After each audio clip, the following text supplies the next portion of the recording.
You're listening to the DJ Doran Show, a Doran Omni Media production. Warning, the DJ Doran Show contains adult language, mature content, cerebral debate, and thought-provoking conversation. Listener discretion is advised. Call 312-235-2281 to be a part of the discussion. That's 312-235-2281. And now, Chicago's perspicacious host of your sane radio obsession, DJ Doran. Thank you very much. You are listening to another edition of the DJ Doran Show. I'm your host, DJ Doran. Well, tonight is a big night, and politically, anyway. And there's so much going on. So tonight's show is gonna be about politics and current events, maybe a little bit of news, and so I know before you say anything, I'm going to talk to our audience and see what they think about the subject.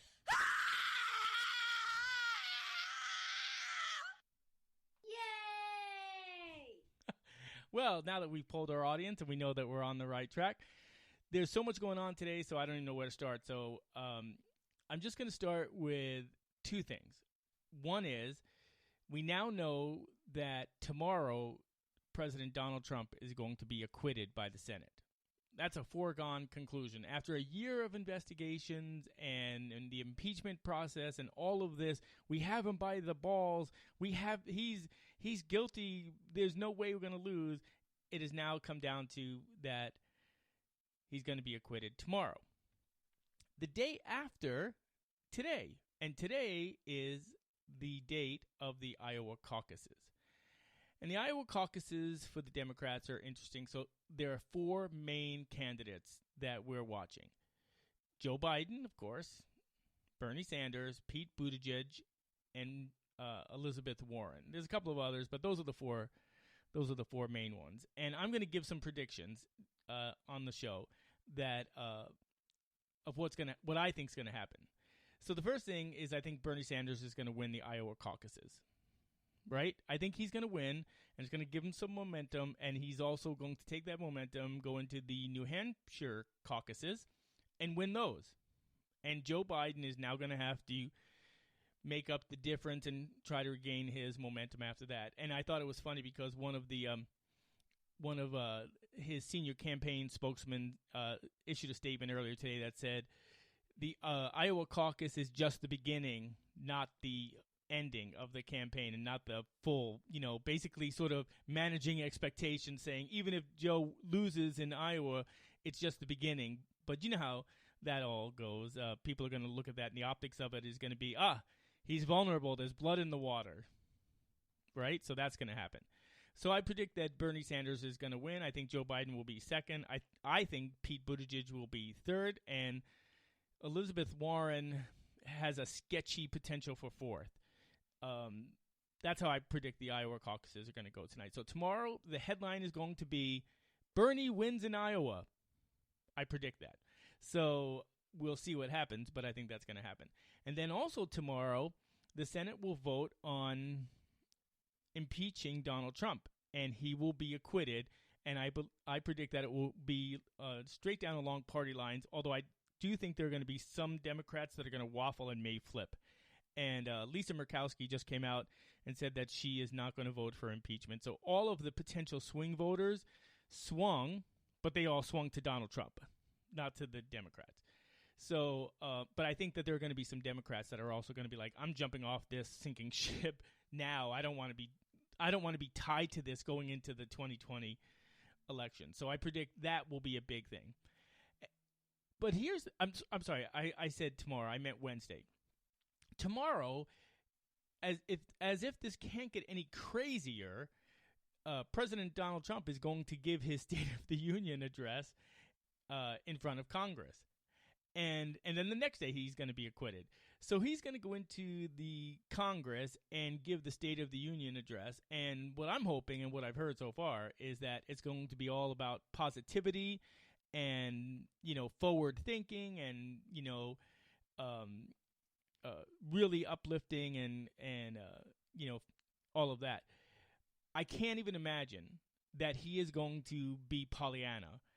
I mean, I truly expect that he's going to have this speech all lined out where he's talking about the economy and the trade deficit and immigration and all the things, that he's so proud of. But at some point, his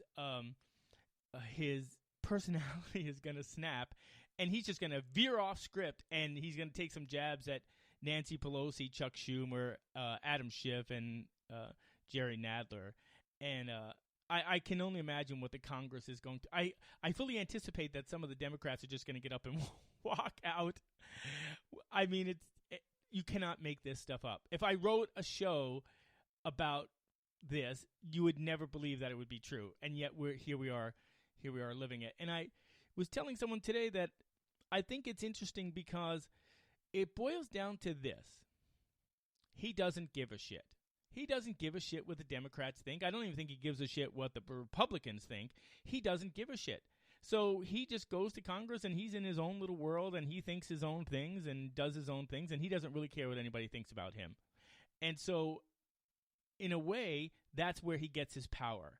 Because, we don't do things because we're afraid of what it might look like or what people might think about us if we did this or did that. I don't believe he has that. I think he just does what he does and he doesn't care. And I think that's where the frustration of both the Democrats and the Republicans have come with him since he was elected in 2016 is in the fact that he doesn't give a shit what they think. He doesn't give a shit about the negative press. He doesn't give a shit that Nancy Pelosi and Chuck Schumer go up there and say that he's crazy or he's disrespecting them or disrespecting the processes of government or circumventing the way things are have normally been done. He doesn't care. And when you don't care about that, you are all powerful. In my mind, that's what I think is happening. So, see, I personally would be mortified to get up in front of Congress knowing that I'm going to be voted on to be acquitted or convicted the next day. I would have put the State of the Union off until after that trial ended. But see, he doesn't give a shit.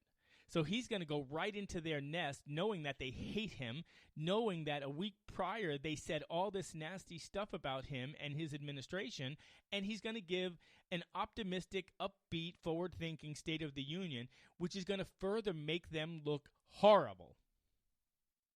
He is beating them at their own game, and they don't know what to do because everything they've done, he just doesn't care. He doesn't care that he was impeached. He doesn't care that Nancy Pelosi said, "You're impeached forever." He doesn't care. He doesn't care that Chuck Schumer and all of the other Democrats have come out and said that he was a liar and this and that and whatever, blah, blah, blah, blah, blah. He doesn't care because in Donald Trump's world, he truly believes that he is right. He is the smartest guy in the room, right? And in reality, it's like watching a bad zombie movie. I want your brains.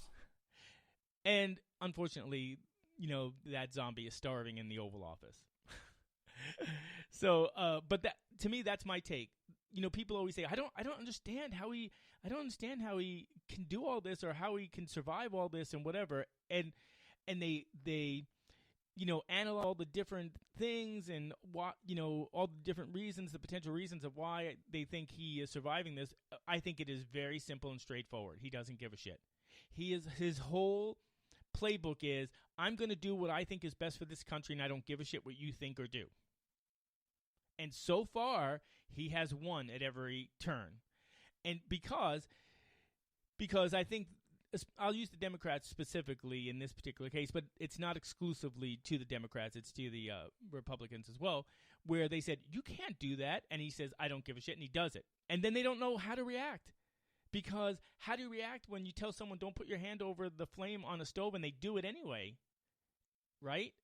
How do you react to that? And so I think that's where his power emanates. And if I was Donald Trump today, I'd be laughing my ass off because he has beaten the Democrats at their own game. He has survived all of the investigations, and he survived all of the inquiries. He even survived the impeachment process. And guess who won? Not the Democrats, right? I think that you're going to see severe repercussions. I think you're already seeing some blowback. I think that unless there's a major blow up in the economy, you're going to see that the Democrats are going to emerge from the impeachment process completely emasculated and portrayed as a bunch of bickering, non-effective, do-nothing legislators, while Trump is out there, signing the MCA deal and signing, the China trade deal and building a wall and doing all these other things, putting out a Mideast peace plan. I mean, he's out there doing things, and the Democrats have basically locked themselves into a box that says we've done nothing but investigate a president, and we couldn't get it done. In the end, he was acquitted. It doesn't matter that you're accused. I could personally say, you're a thief, and the police would arrest you, and then you would be proven guilty or innocent in a court of law. But until you're proven guilty, you're innocent. That's the beauty. That's what this country was founded on, the presumption of innocence.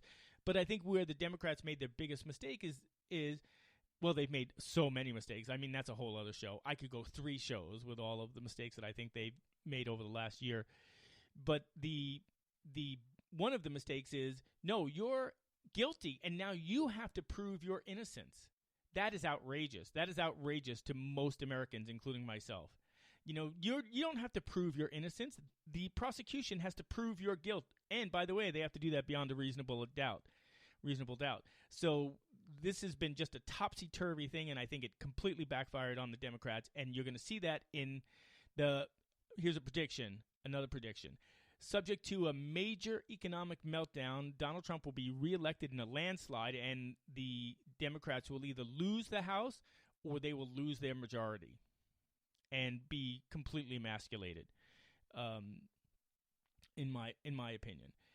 That's just reality. You can agree with me or disagree with me. You can believe it or not believe it. These are my opinions. I'm not stating facts. These are just my opinions. And just from what I've seen, and my take on that is it's the worst kind of loss, because it's the loss that you really brought upon yourself. It's not like you were beaten on ideological differences or anything. You were beaten because you chose the wrong horse in a race.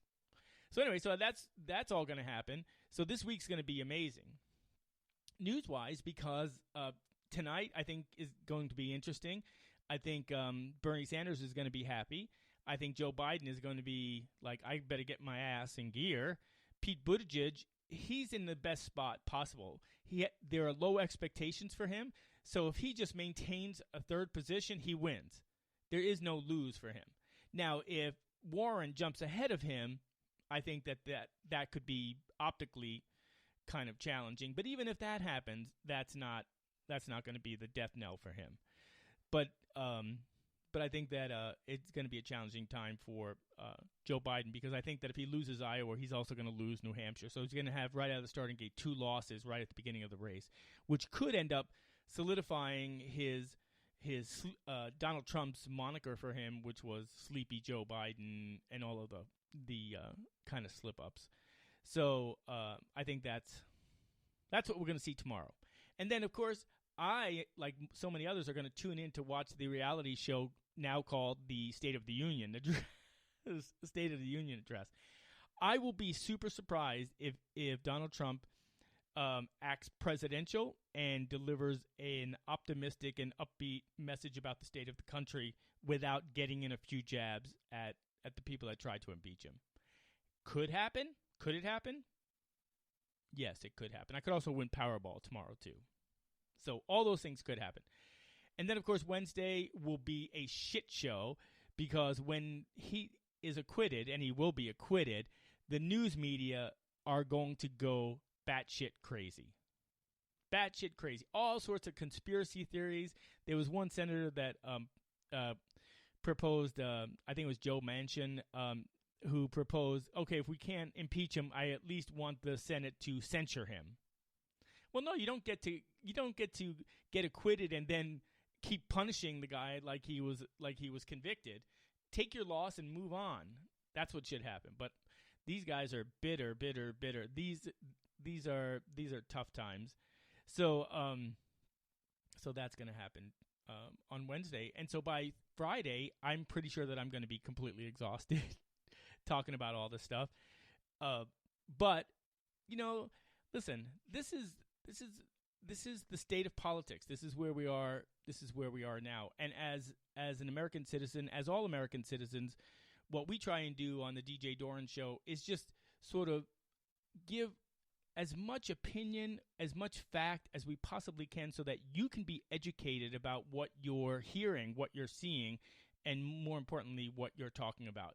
Because these people, both left and the right, it's not exclusive to one or the other, and the mainstream media, they're trafficking in sound bites, talking points, because they want you to have an emotional response to whatever the headline is that they're putting out there, and because that's how they generate ratings.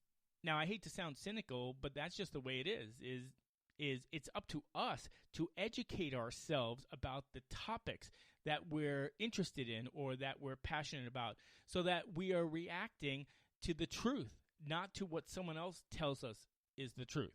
We cannot be intellectually lazy. It is incumbent upon us to learn about the issues that we're passionate about. And that's what I try and do, is I try and challenge you to say, okay, this is how I believe. This is what I believe based on what I know right now. But what I can promise you, and I do promise you, is that my mind is open and willing to change if you can articulate an argument that makes sense, supported by facts, that challenges what I currently believe. That's the difference. That's what's missing. It's what's missing is this willingness to learn, to be educated, to gain wisdom, and change your mind. Just because I believe X today doesn't mean I have to believe X for 50 years. Believe X where you are today, but be open to learning more so that you can change your position. Your position should never be intractable, ever. And the minute you become intractable, then you become an ideologue. And the minute you become an ideologue, your mind is closed to any additional information or any sort of malleability of your thought or of your opinion. And to me, that is the saddest thing, and that is the thing that I rail against. Is you may not agree with me, but I'm totally willing to listen to what you want to say or how you want to articulate your opposing viewpoint, and my mind is completely malleable to being changed if what you say makes sense. Now, if you just say, no, you're wrong because I hate Donald Trump, or no, you're wrong because I hate Bernie Sanders, that conversation is going to be a short one. It's going to be a short one. But if you say, listen, this is what the media is saying about Bernie Sanders, but here's the real truth. Here are the facts. Here is his voting record. Here is his list of accomplishments. This is why I support him, and here are the facts that corroborate that's why I support him. And I would listen to that, and I say, okay, that makes sense, but let me research that on my own. And then if I research it and it turns out that it's true, then why can't my mind be changed? Why do I have to say right now my position is I would not vote for Bernie Sanders because I don't support any of his positions? Why can't that be changed if I learn new information? Why can't my position evolve? Why can't I support something today but not support it tomorrow when I learn new information? That to me is a crime. And that is what I think is happening in the news media right now, is they are pandering to our viewpoints of today by custom tailoring headlines that create an emotion based on what we believe today, instead of challenging us and educating us and articulating their arguments through facts and corroboration. They are just fanning the flames of what we already believe. And because when we're emotional, we're emotional. And I'm going to use an example. Now, I'm not going to get into the whole debate, but I'm going to use this as an example. So child separation issue that was hot on the front pages of everything a few months ago was a big deal, and so the news media didn't necessarily break down the law or how the law worked or what was happening. What they did was they used headlines to elicit an emotion, because what reasonable person would not be appalled by a non-feeling immigration officer separating a child from their parent and putting them in a cage? The answer is no reasonable person would be against that. And so what they did was they create this narrative that tapped into an emotion, and then that emotion translated into money, right? And I always use that example because I remember when that was happening, there was a fundraising campaign on Facebook, and I stopped watching it after it had raised $48.5 million towards that cause, and nobody really does any homework on the organization that's raising the money or where that money is going.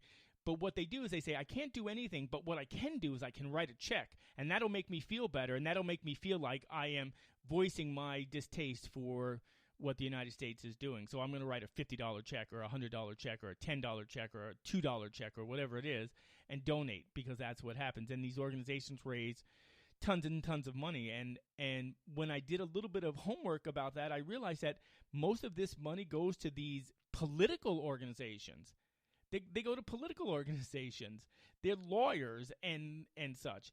And so I was trying to explain that to my friend, and she really didn't want to hear about that. All she was interested in is that she wrote a check to support something that she believed in was wrong, and that's what happened. So that's a show I could do on the immigration policy of the United States over the last few years and what the solution could be, but that's not this show. So, but that's an example, and this is why I think that the DJ Doran Show, I work really hard to sort of say to my audience, let's learn about these issues together. I'm willing to hear your point of view if you can articulate it. I don't mean name-calling or attacking, but if you can articulate an opposing viewpoint, I'm completely interested in hearing what you have to say. And equally, I would like you to hear what I have to say, and maybe I can change your mind if my argument is stronger. But that's the beauty, and that's the appeal of doing the show, and that's what I really enjoy about this show. So I'm hoping that we can continue the conversation. So having said all that, we're going to take a little bit of a break, and when we come back, we're going to continue the conversation about the Iowa caucuses tonight. I really just want to get to the headline that Bernie won, just so I can be proven correct, and then I want to talk about the State of the Union and what do I think that Donald Trump's going to say, and how are the Democrats going to react. And I think that what you're going to see is an ongoing display of petulance and childishness by adult people that are running this country. Petulance by our president, childishness by the Democrats who are going to, treat the office of the president with disrespect and not listen to the State of the Union. So don't go anywhere. We'll be right back. You're listening to the DJ Doran Show, and I am your host, DJ Doran.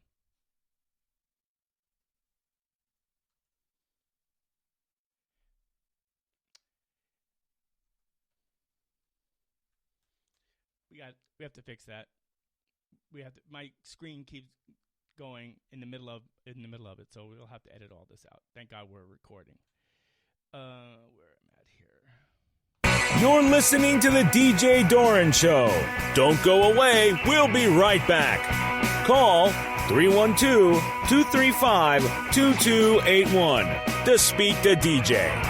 This episode of the DJ Doran Show is brought to you by our friends at Joe Eats World, featuring Chef Joe Morales as he eats and drinks his way through life, sharing recipes, dining experiences, and cooking tips. Be sure to follow him at joeeatsworld.com and on his Facebook, Twitter, and Instagram. Can we delete that? Because Thank God this is recorded. But I didn't realize the title of it. I thought it was the like another thing. It deleted all my things, so I just assumed it was whatever. But anyway, all right. So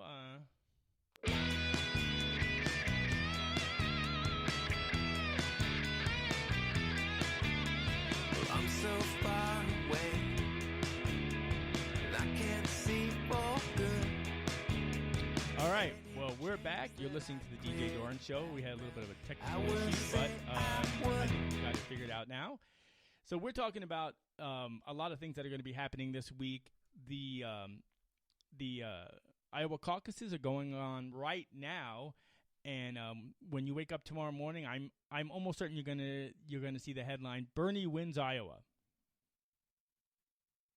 and that should scare the shit out of the Democrats, because him winning the nomination or potentially winning the nomination is the death knell to the Democratic Party as I know it, as I've known it. And it's going to signal a hard shift to the left, and there's not going to be any moderate voices in the Democratic Party. So at the election that's coming up in November, there's going to be a very clear choice between the hard socialist / communist left or radical wing of the Democratic Party or Donald Trump. And I think that's going to make it an interesting election. And we already know that the United States is pretty much divided equally between the Democrats and the Republicans. So if everyone just voted their party line, we would be equally divided, almost 50-50, right? But there's a small sliver of Reagan Democrats. There's a small sliver of rhinos. You know what the term rhino is? The term rhino means Republican in name only. That are, and then there are the moderates and independents that make up this small sliver, and that is going to be the electorate that decides the election. Because what will happen is the split between the two parties will be along ideological lines, and it will be partisan, very partisan. So whoever can win over those moderate independents, the moderate Democrats, and the rhinos is going to have the margin of error. And again, I also think that this is going to be a tactical election. Wisconsin, Michigan, and Pennsylvania, which was considered the blue wall but ended up voting for Donald Trump last year, are going to be even more pivotal. Ohio is going to be more pivotal, and Florida is going to be more pivotal. So you're going to see, after the nomination takes place, that you're going to see heavy campaigning in all of those states. And I'm not sure where Bernie's support is going to be in Florida, because he appeals to the 21 to 25-year-old segment. And in Florida, we know everyone's over 80. So just kidding, Florida. But it has an older population. So I think that's going to be interesting. And the other thing, I was telling someone today that there is a super PAC, and I forget the name, Democratic super PAC, that actually took an ad out against Bernie Sanders in Iowa, which I thought was really unusual, for a Democrat super PAC to go after a Democrat presidential contender. So I think that although Bernie has a lot of support, excuse me, by these young people, I think that he's going to have a big obstacle to overcome over the establishment Democrats going through the primaries. I really do, and I think that if he starts winning, you're going to see a lot of prominent Democrats start undermining him, because they really want Joe Biden to win, and they'll do whatever they can to stop Bernie Sanders from getting the nomination. As a matter of fact, and here's another thing too. This is also, the Republicans have to be just rubbing their hands like Snidely Whiplash and giggling with glee, because I saw an article today that said that millennials, if Bernie Sanders doesn't get the nomination, they will be livid and will stay home from the polls. They will not vote for the Democratic candidate. And we all know that in part is the reason why Trump was elected. They stayed home after Bernie Sanders was denied the nomination, or it was revealed that Debbie Wasserman Schultz, who was the DNC chair at the time, they had all these backroom deals that, in essence, locked Bernie out of of potentially getting the nomination, and all but secured the nomination for Hillary Clinton. So I would not be shocked if all these backroom dealings were continuing to happen right now, and that Bernie may have some popularity right now, but the real people in power that he would need their support in order to be secured as the Democratic nominee. He does not. I don't believe he has that. Plus, here's another thing, too, is right now he's just running primaries. He's not doing anything, right? He's not a threat to anyone. But if he becomes a Democratic nominee, you can't tell me that the power brokers in this country, the financial power brokers, are going to just sit back and let someone rail against their power and their influence with all of their money without taking some action. I mean, can you imagine the money that will be flooded pointing out how the Democratic Party is now communist or socialist, and that Bernie Sanders is going to ruin, our economy? I had someone today in my Uber who was telling me that his 401k is up 25% over 3 years. 25% over 3 years. Here's a harsh reality. We can all say whatever we want. We can think whatever we want. We can fantasize about whatever we want. But the hard reality is that Trump will be reelected because the economy is booming, because people are seeing the effects of a double-digit increase in their retirement plans. They're seeing the effect of a booming economy in their bank accounts. We're seeing record unemployment in not only mainstream America, but also in urban blighted areas. In the African American community has the best employment record in 50 or 60 years. We have seen some foreign policy decisions that I think were positive for the United States. The problem is that people can't see any of these accomplishments because Trump is a buffoon. And because he's a buffoon, people hate him. And rightfully so. Listen, make no mistake, I am no fan of Donald Trump. I want to say that loud and clear. I'm no fan of Donald Trump. I'm only speaking as a complete objective observer. I'm just looking at this without any emotion, without any ideological tie or bend or leaning or anything. I'm just looking at it and just looking at the reality of it. People are not going to vote for change when they are doing well economically. It's just the way this country always votes. We don't vote on social issues. We don't change governments on social issues alone. We change governments when the economy is tanking and gas is at $5 a gallon and the interest rates are at 14% and our 401k is losing money year over year. Then guess what? We'll kick the bum out. So if I were you, I'd be praying that we have an economic collapse. But why would we pray for an economic collapse? I can put up with his buffoonery if I'm making money hand over fist, which is giving me a better lifestyle. That is the way of the world. That's what's happening. So all of these people that are making these protestations of how Donald Trump is this or that and is never going to be elected because he's anti-this or anti-that or this or that, that's all great. And it's absolutely healthy, and that's what this country is about. But the truth of it is, his administration is not going to be kicked out of office unless, number one, he's impeached and convicted, which they tried once. And after this, nobody's going to take the Democrats seriously. So whether he's impeached or if the economy tanks, that's the reality of it. You can agree with me or disagree with me. That's your choice. But time will tell. So I'm going to make a prediction here. I'm going to predict that he's reelected in a landslide, and I'm going to predict that the House loses. The Democrats lose the House. And if you think Trump is over the top beforehand, wait until Trump on Friday, after he's acquitted, after the State of the Union, after the Iowa caucuses are completed and Bernie is the winner. He is going to be fully empowered. And so I don't know how Nancy Pelosi, truthfully, I don't even know how she's going to survive this. I don't even think she really wanted to move forward with the impeachment. I think she felt so much pressure from the radical left, the squad, and legislators like that she felt she had no choice but to move forward. But she had to have known that there wasn't a strong enough case to convict a president. You have to convict somebody on on the basis of beyond a reasonable doubt, and there wasn't that there. Did he probably do something in the gray area? Absolutely. But he's not alone in that. I mean, you could look at every president. I bet you if we did a research on every president over the last 10 years, we could find similar circumstances.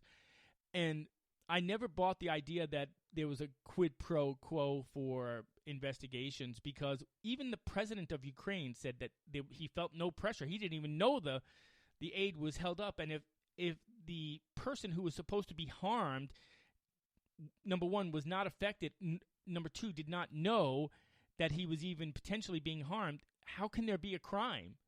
It's like someone says, privately, you know what, I should hold up the aid for Ukraine, and then get convicted on that. Even though you don't do anything, and even though they aren't affected by it, you said it in the privacy of a conversation. So that's why, from a legal standpoint, I always knew that this impeachment process was bullshit, and I was really surprised that Nancy Pelosi went forward with it. Also, I think that her holding up the articles of impeachment was more of a strategic move, because she knew that the minute she submitted the articles of impeachment to the Senate, that the Democrats would have to lay out their case to the Senate publicly. And they had no case. And so she was trying to delay that as much as possible. So anyway, that's my take on that whole thing. But it was it's going to be a mess no matter how you look at it for the Democrats. But this week, if I was Donald Trump, I would be sitting back in my chair having a drink. Well, in my case, I'd probably have an egg cream. No. Sitting in my chair with a nice drink, savoring. I would savor this whole week. He has nothing but winnings this week. Nothing but winnings. The Iowa caucuses is a win for him.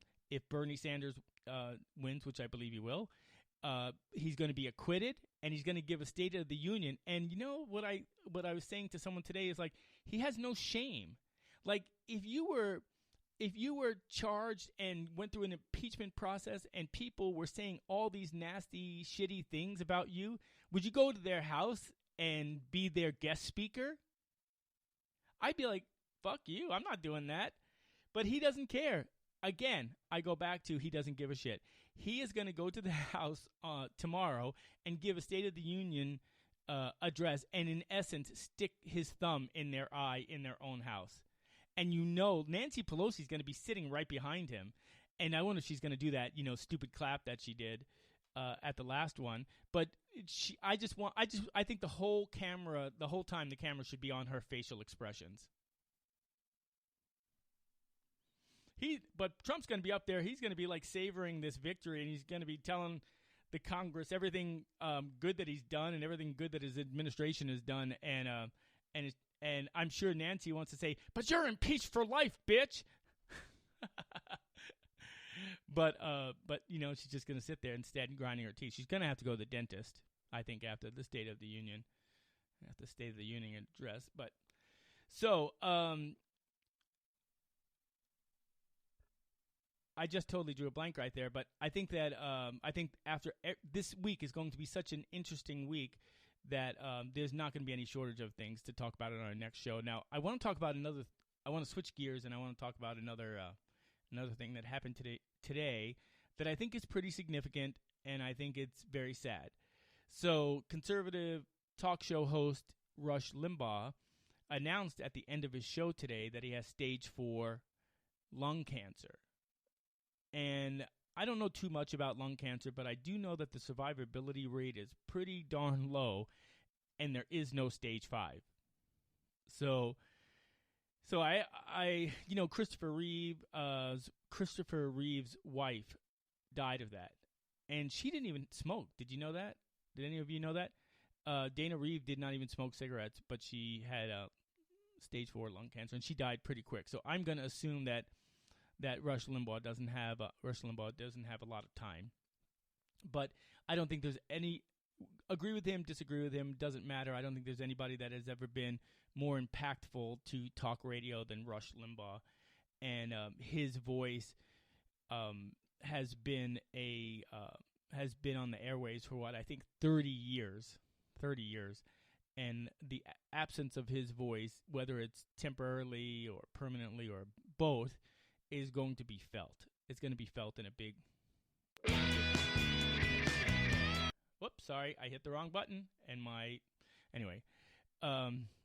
So I don't know why, but I was impacted by it today, and it made me think of, whether you disagree or agree with him, whether you are liberal or conservative.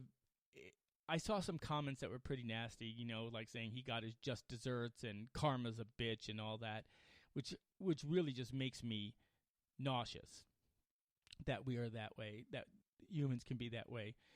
Regardless of anything else, he's a human being. He has a family. He has children. He has a wife. And this diagnosis, which he just found out about, like he just doesn't have any symptoms. He just found out about, I think it said on January 12th. So it's just recent. And the only reason why is he had some shortness of breath and he went to the doctor. Otherwise, he never would have known.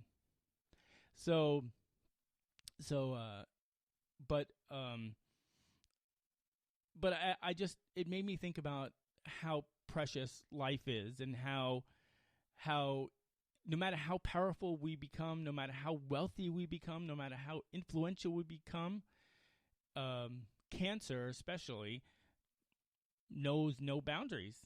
Steve Jobs, now Rush Limbaugh, Dana Reeve, and others. Alex Trebek from Jeopardy is dealing with pancreatic cancer. And I don't know why, but I was driving and I was thinking about, like, what am I doing with my life? What am I focusing on? Where am I focusing my energies? And I had a conversation when I got in the studio today about where my passions are. And what it made me realize is that none of us should waste time. When you're young, you think you have all the time in the world to fiddle fart around and think about what you want to do and what you don't want to do. But I'm 59, and it's not that I feel like I'm going to die tomorrow, but I could. It's not that I think I'm going to have a fatal diagnosis tomorrow, but I could. And so all the time that I waste doing things that I'm not passionate about, or not saying things that I want to say, and not speaking my authentic voice for fear of repercussion or fear of disagreement or fear of not being fully educated about a specific topic, and so I remain, silent about it. It just preyed on my mind all day today that my radio show has to be authentic, and anything that I create that is not authentic because of my feeling of fear, or my feeling of tentativeness, or my desire not to rock the boat, or not to say something that might agitate those that might disagree with me, just came to the surface, and I had to be confronted with that, and it was an ugly confrontation. And then all of a sudden I felt weak, and I felt, I guess, I don't even know how to describe it, but I felt like, you know what? They didn't put me in that box. I put me in that box.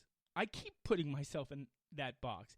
So the biggest challenge is not them, it's me. It's my own mind. It's my own story that I create, and I build, and I have such a fear of feeling like somebody doesn't like me, or not wanting to look bad, that I homogenize what I'm saying, and I dilute the effectiveness of what I really can say, and I miss the opportunity of maybe impacting someone that is desperately desiring to hear some other perspective so they don't feel so alone. And it really energized me to the point that by the time I got back to the studio today, and my producer, Nick Adams, was in here, and we were chatting over lemonade with LaCroix sparkling water, and I was telling him that I was struggling. I had a conundrum of what I wanted the show to be about. One was the safe road, talking about aliens and talking about Star Wars and all the things that I have an interest in. And the other part was my perspective on issues that really matter. I mean, of course, Star Wars and Star Trek matters to some, maybe not my producer, but to some of us. But it does matter. But the greater thing is, everyone can talk about that. And there are plenty of the argument that I made that really convinced me is I said to Nick, I said, we had a guest who was a part of a Jedi organization here in Chicago, and they really were authorities on Star Wars lore, Star Wars characters, Star Wars canon, and all of that. And I don't have any of that. I'm just a fan, and I like it. But they could talk about it with authority, and I am just talking about it as someone who enjoys it. And there's a difference between those two type of people. And talking about my life and talking about the things that I like in my life, I like talking about my life, but I don't know if I would tune in to listen to that. But I think that I would tune in to listen to somebody talking about things that are impactful of this world, that have a different perspective than what's out there, to sort of say, oh, I never thought of that in that way. Or, oh, I should research that. I should learn more about that. Or I believe this, but what he's saying goes contrary to what I believe. So I better do some homework to see if what I believe is the truth, because there's so much junk out there. And I just think that at this point in my life, I want to talk about what I'm passionate about. I want to talk about the things that interest me, that impact my life, that could impact this country, that could impact, greater things than myself. And I do have an opinion, and I think I have an informed opinion that people might find interesting and challenging and insightful.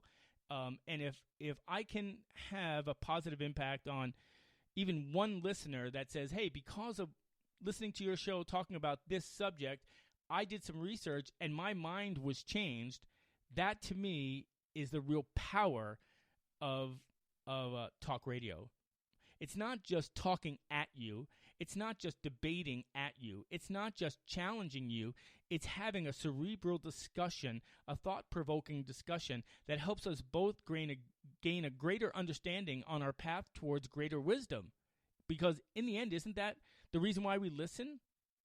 We want to understand. We want to learn. I don't want someone telling me what to think, how to feel, why I should think this way. I want them to help me to figure it out on my own. I want them to give me information that helps me have a greater understanding. I want them to challenge my current position on things so that I feel motivated to go research and find my truth, find what I believe, and then add to that discussion in an intellectual way, not just a bombastic way, not just in an ideological way. When someone says I vote it's blue every way, all the way, or whatever, I bristle at that, because why would you just vote party line? Why would you just vote on an ideological basis? Why would you not research the candidates to vote for the best candidate, no matter who they are, whether they're Republican, Democrat, or Independent? Why would you not vote for the person that would serve that office in the best way possible, to serve your district, to serve your community, to serve your state, to serve your country? Why would you just vote Democrat or Republican just because you are a Democrat or a Republican? Why? I don't understand that. So that's what I want to change. It's like, I don't care whether you're a Democrat or a Republican. I'm neither. I'm an independent. I'll vote any party, anywhere, as long as the candidate is qualified, as long as the candidate is saying something that can be corroborated, that makes sense, that they're not pandering to my emotional self, that they're not pandering to what they perceive I want them to say. As a parent, all of us parents out there who have children, you know that kids come to you and they're so skilled at this, and they tell you what they think you want to hear so that they get what they want, right? Daddy, I'm so sorry, and you're the best dad ever, blah, blah, blah. No, you're still grounded. But what they're trying to do is basically tell you what you want to hear, so you say, you're right. You know what, you've been grounded, but I'm going to unground you because you're such a wonderful child. Like every kid ever has never done that. I mean, that's how we grew up. But as parents, you're wiser, and you know it, and you say, yeah, I totally accept your apology, but no, you're still grounded because there are consequences. And I think it's the same thing in politics. Politicians tell you what you want to hear. It's up to us to determine if what they're saying is true, if what they're saying is reasonable, if what they're saying is something that we can hold them accountable to. And I'm old enough and I voted in enough elections now to know that politicians pretty much say anything to get elected. But after they're elected, none of us follow up to see if they're living up to what they promised us. And even if they're not living up to what they promised us, it's like we don't care. It's like we have the attention span of a gnat. So they say whatever they want. Oh, I'm going to give free health care, and everyone's going to get a turkey, and everyone's going to get a Toyota Prius, and I'm going to do all this and do all that. I remember when Obama got elected here in Chicago, there was one woman that was on TV, and she kept saying, Obama's going to pay my rent. Obama's going to pay my school loans. Excuse me. And I thought to myself, this is what politicians do. They say all these things, and we get all excited because we think they're going to do that because we want to feel personally connected to what they're saying. But the truth of the matter is that they say whatever they want to say in order to get elected, and then they don't do shit. And they take care of themselves. They take care of their donors. They take care of their pork projects and what have you. And we are left, every year we fall for it, the same thing over and over again. I'd like to remind you that the definition of crazy is doing the same thing over and over again, expecting a different result. So who's crazy here? The politicians that tell us what we want to hear and we believe them every election when they do nothing, or us, who believe them every election, and every time they say the same thing, we believe it. So I challenge you. I challenge you to learn about the issues. Let's discuss the issues. Let's articulate our differences of opinion, and let's try and work towards a greater understanding together and gain wisdom about those issues so that when we talk about them, we're not just talking about our emotional self or our emotional reaction to those issues, but rather we are talking about those issues. And we can talk to our city councilmen or aldermen or mayors or governors or senators and representatives in the House or the president, and we can speak to them with authority, the authority of having knowledge about the issue to which we're trying to articulate, and have a real conversation, not just I hate you and you hate me, and I'm going to wear a pussy hat at the Women's March, and I'm going to wear a MAGA hat at a Donald Trump rally, and we're going to do all this and that and everything else. Instead of focusing on that, wouldn't it be so much more powerful and so much more effective if we actually had conversations about the issue and we were educated about the issues, and our conversations really held our politicians to task because we were asking tough questions, not just emotional-based questions that they can discount and disregard. So I think that the DJ Doran Show, we've done 20 shows. I think that after this show, we're going to take a different direction yet again, and we're going to focus on politics and current events and things in the news, and we're going to, piece by piece, try and articulate a conversation that helps us and our listeners have a greater understanding about what's happening in our world. And I'm looking forward to that.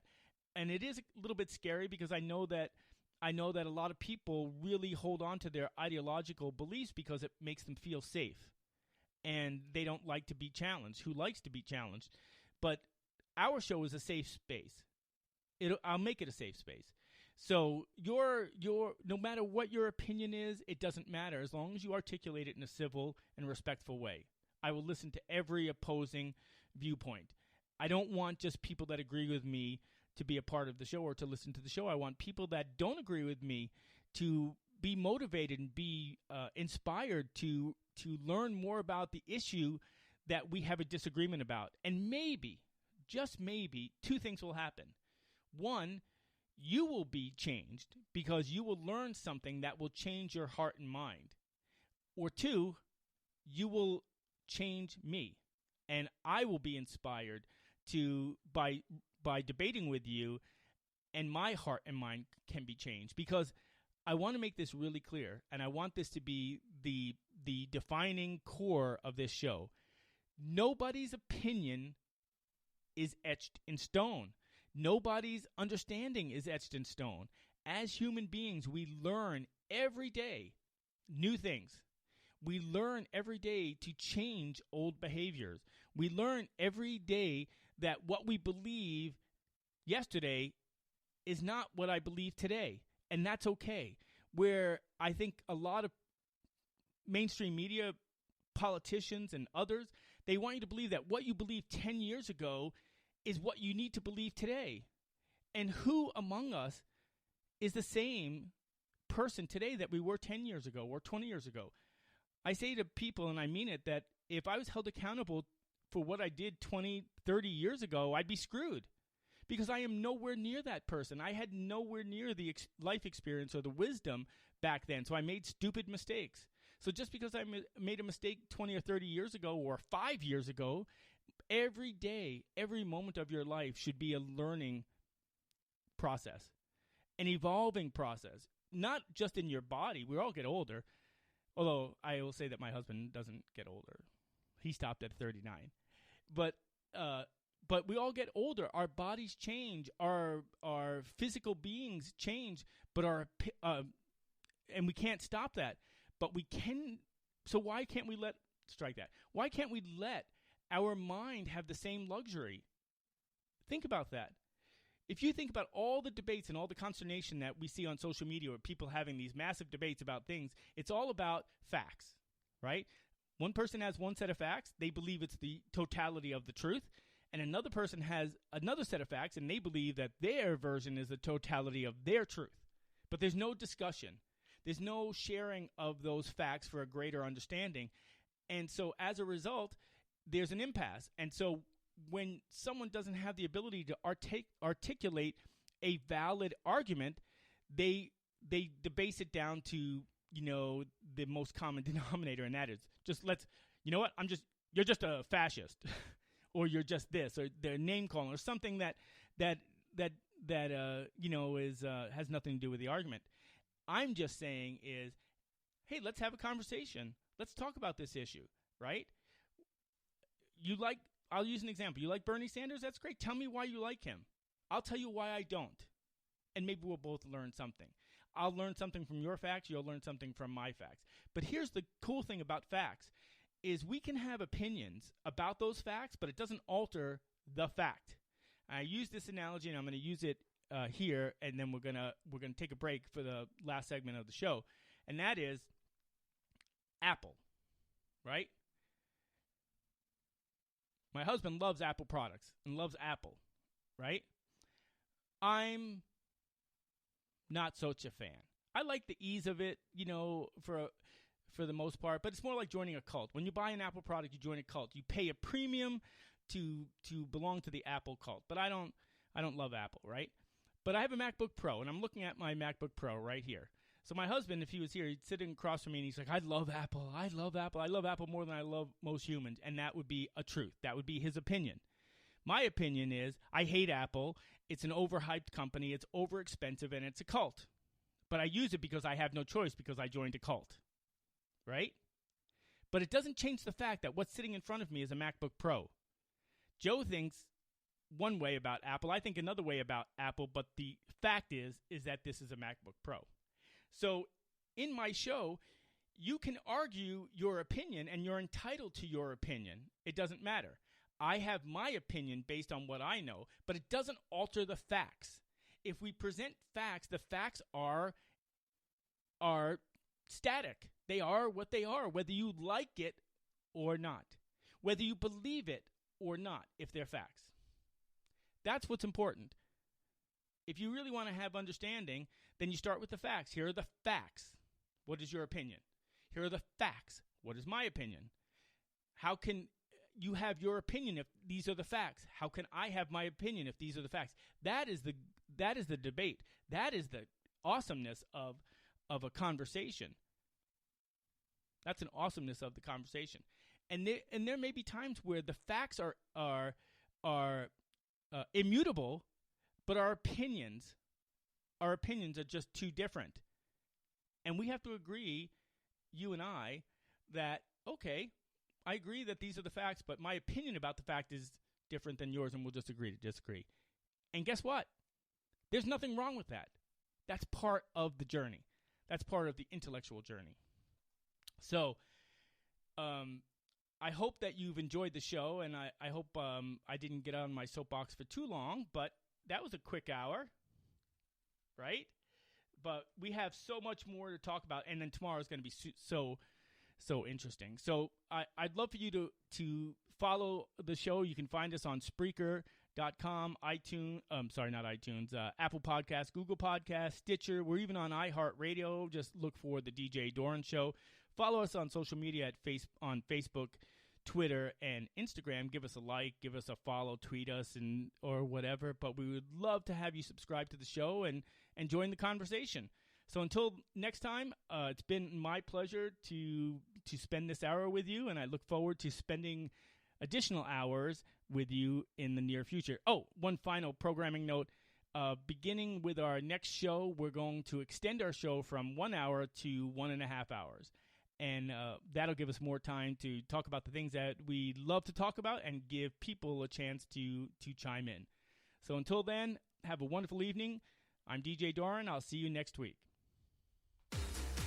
Thanks for listening to another edition of the DJ Doran Show. You can find us on Apple Podcasts, Google Podcasts, SoundCloud, Podomatic, Stitcher, and all of the other major podcasting sites. Just search for The DJ Doran Show.